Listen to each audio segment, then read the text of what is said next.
Ciao a tutti e benvenuti in Sciottini d'autostima, il podcast che ti fornisce spunti concreti per accrescere di giorno in giorno la fiducia in te, sia nella tua vita personale che professionale.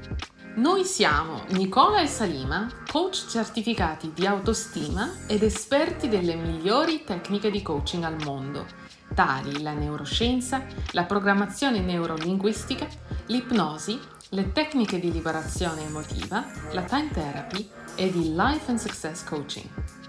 In Rebirth Coaching usiamo queste potenti modalità per aiutare i nostri clienti in tutto il mondo a sostituire le loro paure, traumi del passato o blocchi mentali con il sistema di convinzioni che necessitano per costruirsi una vita e carriera di successo che dia loro piena soddisfazione. E ancora una cosa, oltre a questo nostro ricco curriculum, siamo partner sia nella vita privata che professionale.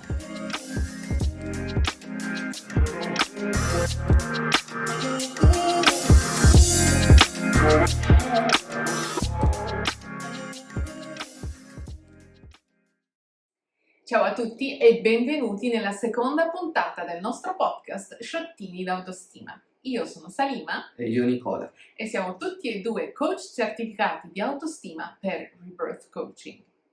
Nella puntata di oggi andremo a trattare dell'argomento di come salvare e far durare la tua relazione.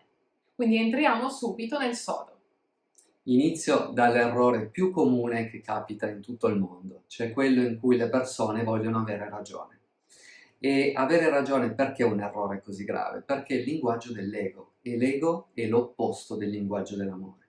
Quando in una conversazione, che sia con il nostro partner, che sia con chiunque altra persona, vogliamo avere ragione, e lo facciamo a tutti i costi, mettiamo un muro tra noi e il nostro interlocutore. E questo fa sì che non riusciamo a farci capire e ad essere compresi. Quindi è importante che impariamo cosa sono i linguaggi dell'amore. Ogni persona parla e comunica con il proprio linguaggio dell'amore principale. Anche se tutti utilizziamo i linguaggi dell'amore, ne abbiamo uno o due che prevalgono.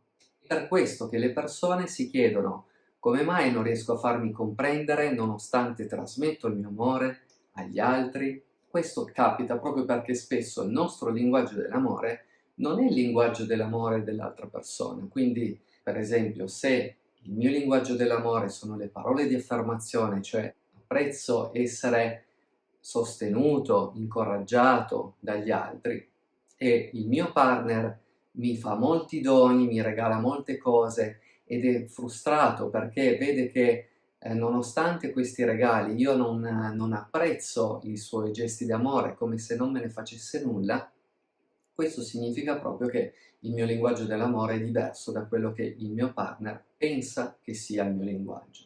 Infatti tendiamo spesso ad aspettarci quasi che l'altro ci legga nella mente, oppure addirittura che indovina il nostro linguaggio dell'amore, quando la maggior parte della gente non sa neanche quale sia il suo. Quindi è un fatto molto interessante. E c'è anche da sapere che oltre a sapere il proprio, è molto importante sapere quello del tuo partner, perché la maggioranza delle persone non hanno lo stesso identico linguaggio dell'amore. Infatti non sarebbe molto divertente, anzi sarebbe piuttosto noioso, direi. Quindi l'amore è impegno, l'impegno di parlare il linguaggio dell'amore dell'altro per essere compresi. E adesso passiamo al come scoprire il tuo linguaggio dell'amore. Prima pista che puoi esplorare è come i tuoi genitori ti dimostravano il loro affetto e il loro amore. Altra pista che puoi anche esplorare è quello di cui più hai mancato invece, quindi questo può essere proprio la cosa che è diventata adesso il tuo linguaggio dell'amore proprio perché ne hai mancato da piccolo. Quindi pensi bene sia a quello che è per te normale, naturale, per dimostrare il linguaggio dell'amore, e l'opposto, cioè magari i tabù che avevate nella tua famiglia di origine e che quindi sono diventati il tuo linguaggio dell'amore. Per esempio, io conosco qualcuno che, essendo stato cresciuto in una famiglia pudica, poi il suo linguaggio dell'amore era proprio il fatto di essere toccato dal suo partner e quindi che lei lo baciasse e l'abbracciasse, eccetera. Quindi fatto molto interessante. Altro punto che ti può aiutare a avvicinarti al tuo linguaggio dell'amore è pensare a come tu dimostri il tuo amore ai tuoi cari. Infatti, di solito la maggior parte della gente parla nel suo proprio linguaggio dell'amore. Osservando te stesso potrai capire meglio qual è il tuo linguaggio dell'amore.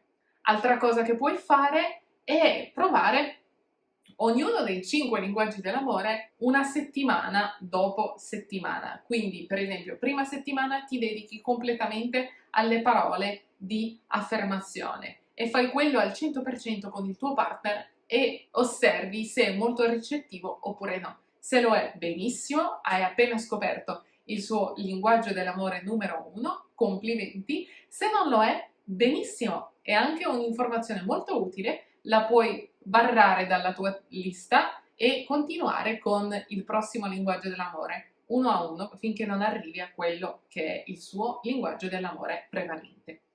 Altra cosa che puoi fare è ovviamente fare il quiz sui linguaggi dell'amore che trovi su lovelanguages.com, che inizialmente era il libro scritto da Gary Chapman e che è anche New York Times bestseller, quindi è un libro molto famoso. E facendo questo quiz, che tra l'altro è disponibile nella maggior parte delle lingue, potrai capire qual è il tuo linguaggio dell'amore prevalente.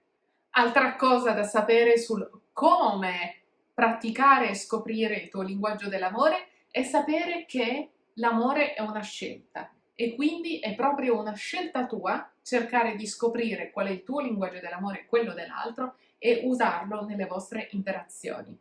Finalmente ti voglio lasciare con questo punto importantissimo, che è che ognuno di noi abbiamo un serbatoio d'amore e quindi ogni volta che l'altro comunica con noi, in pratica lascia una goccia nel nostro serbatoio d'amore.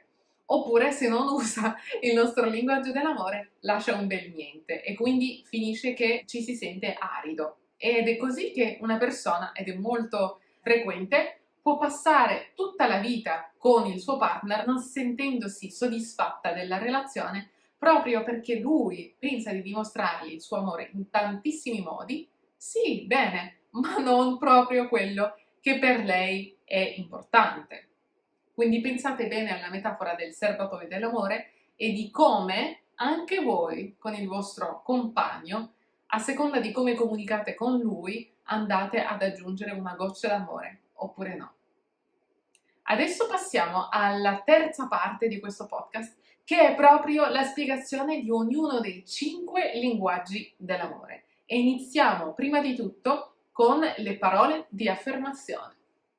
Sì, il primo linguaggio dell'amore sono proprio le parole di affermazione, che oltretutto è il nostro linguaggio dell'amore che abbiamo in comune, anche se parliamo con 2 dialetti leggermente diversi, perché il mio sono principalmente le parole di incoraggiamento, le parole di sostegno, di supporto, le gratificazioni, comprovare l'altro, fargli sapere che ha fatto qualcosa di positivo, eccetera.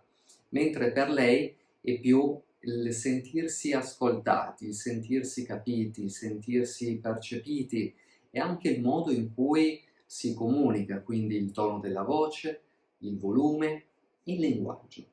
Mm-hmm.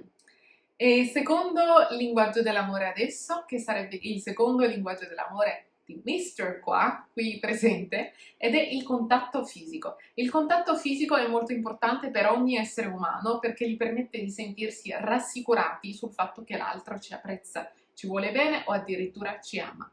Il linguaggio del contatto fisico si può esprimere in tantissimi modi, può essere attraverso un massaggio, fare l'amore, abbracciarsi, baciarsi, tenersi per mano, accarezzarsi e così via. Esattamente. Il terzo linguaggio dell'amore sono gli atti di servizio. Per chi parla con questo linguaggio dell'amore è indispensabile ricevere atti di servizio dall'altro, quindi potrebbe essere la volontà che il nostro partner ci pulisca la cucina, ci pulisca il tavolo o faccia qualcosa, diciamo, per il bene della famiglia, per il bene della casa, esattamente degli atti di servizio. Se invece il nostro partner ci comunica il suo amore in mille modi, facendoci dei doni anche preziosi, ma non sentiamo questo nostro linguaggio dell'amore esprimersi, quindi non riceviamo degli atti di servizio, ci sentiamo privi d'amore e ci sentiamo quindi non amati Frustrati anche. e frustrati, certo. Ok, quarto linguaggio dell'amore è il ricevere regali e attenzioni. Quindi la differenza principale tra i due è che i regali sono materiali, sono cose fisiche che potete tenere tra le mani, mentre le attenzioni sono, diciamo, i pensierini che l'altro ha per voi. E finalmente, quinto ed ultimo linguaggio dell'amore È il tempo di qualità, ovvero il quality time. Il fatto di passare dei momenti speciali insieme non significa passare molto tempo assieme, ma significa rendere quel tempo in cui si dedica alla coppia in modo in cui si è totalmente presenti, totalmente disponibili, totalmente in ascolto dell'altra persona. E questo potrebbe essere sia stando seduti come noi adesso su un divano, senza avere altri pensieri per la mente, oppure quando si esce anche in giro, che ci si trova in mezzo alla gente, non facendosi distrarre dalle voci degli altri, dal nostro sguardo che può andare a destra e a sinistra, ma essendo presenti veramente a 360 gradi con il nostro partner. Tempo di qualità è molto importante per chi parla questo linguaggio, quindi le persone che utilizzano questo linguaggio non gli interessa passare tanto tempo con noi, ma passarlo di qualità esattamente. Esatto. Nel mondo moderno è molto frequente passare del tempo insieme a guardare Netflix o che ciascuno sia sul proprio cellulare, ma quello non è tempo di qualità. È essere l'uno accanto all'altro, ma ciascuno per i cavoli suoi. Tempo di qualità è condividere con consapevolezza un momento insieme. Altra cosa importante è anche per le relazioni A distanza. Si può passare benissimo un tempo di qualità anche se non si è presenti fisicamente nello stesso luogo. Come? Beh, mandandosi dei messaggi nel momento in cui sentiamo proprio l'ispirazione, mandando dei video, delle foto o anche facendo delle videochiamate, quindi dedicando del tempo di qualità, anche pochi minuti, però videochiamandosi, vedendosi, leggendo il linguaggio del corpo dell'altro. Questo trasmette molta più emozione, molta più realtà nella coppia e non semplicemente aspettare magari a fine giornata in un modo automatico di routine, sentiamoci perché alle 11 ci sentiamo e ci raccontiamo quello che abbiamo vissuto oggi. E a volte lo si fa appunto in modo Di default, automatico e anche forzandosi. Sì, sono d'accordo con te. Proprio la volontà di condividere Sì, la propria giornata con l'altro, anche cose molto semplici come fargli vedere cosa state leggendo o mangiando o guardando, no? Quindi lo rende partecipe del vostro tempo. Questo è tempo di qualità. Con questo abbiamo concluso i 5 linguaggi dell'amore e adesso vi voglio lasciare con 3 punti fondamentali per concludere. Prima cosa, mai e poi mai obbligarlo a parlare il vostro linguaggio dell'amore. Quello che vogliamo fare qui è incoraggiarlo. Come? Usando la tecnica che vi ho insegnato nella puntata precedente su come litigare o semplicemente comunicare in modo efficace con il vostro partner. Quindi ve la ricordo per quelli di voi che ancora non l'hanno ascoltata. Se non l'avete ascoltata, tornate ad ascoltarla subito dopo questa. Quindi prima tappa, dire come stanno le cose al momento. Seconda tappa, come questa cosa vi fa sentire, quindi di solito è un'emozione negativa. Terza tappa, dire come vorreste che l'altro si comportasse invece. E finalmente, quarta tappa, di conseguenza, come questo cambiamento vi farebbe sentire, quindi in positivo ovviamente, e idealmente è l'opposto della tappa 2. Secondo punto, è un ottimo consiglio che ho per voi, coppie. Quando si litiga, quando si ha un momento di crisi con l'altro, pensate bene ad usare il suo linguaggio dell'amore.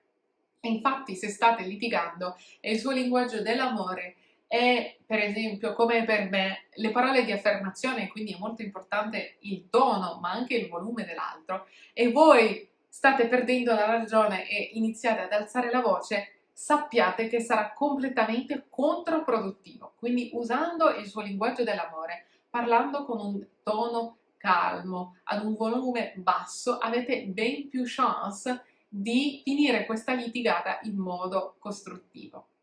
E finalmente vi voglio lasciare con questo terzo ed ultimo consiglio: siate precisi. Quindi non basta dire il mio linguaggio dell'amore sono le parole di affermazione, ma di spiegare in modo molto concreto e preciso all'altro quello che conta per voi. Esempio, come diceva Nicola all'inizio di questa puntata, abbiamo un linguaggio dell'amore in comune, ma parliamo due dialetti ben diversi. Quindi se io stessi solo per dirgli il mio linguaggio dell'amore sono le parole di affermazione, lui con il suo filtro mi comunicherebbe le cose nel suo modo, quindi dandomi un sacco di complimenti, incoraggiamenti, ringraziamenti, il che per me non me ne fa tanto. Invece se io gli dicessi ok, il mio linguaggio dell'amore sono sì le parole di affermazione, ma è molto importante per me che mi sento ascoltata, capita, e che tu badi alla tonalità e al volume quando ti esprimi. Allora sono stata molto concreta e lui saprà esattamente cosa fare. Quindi per concludere vi ricordo i 3 punti fondamentali che sono: prima cosa, siate precisi. Seconda cosa, parlate il suo linguaggio dell'amore sempre, sempre, sempre, ma particolarmente quando state litigando. E terzo punto, non obbligatelo mai, ma piuttosto incoraggiatelo. È tutto da noi per oggi, vi ringraziamo dell'attenzione e per aver condiviso questo momento con noi e vi diciamo Alla prossima. ciao! Ciao.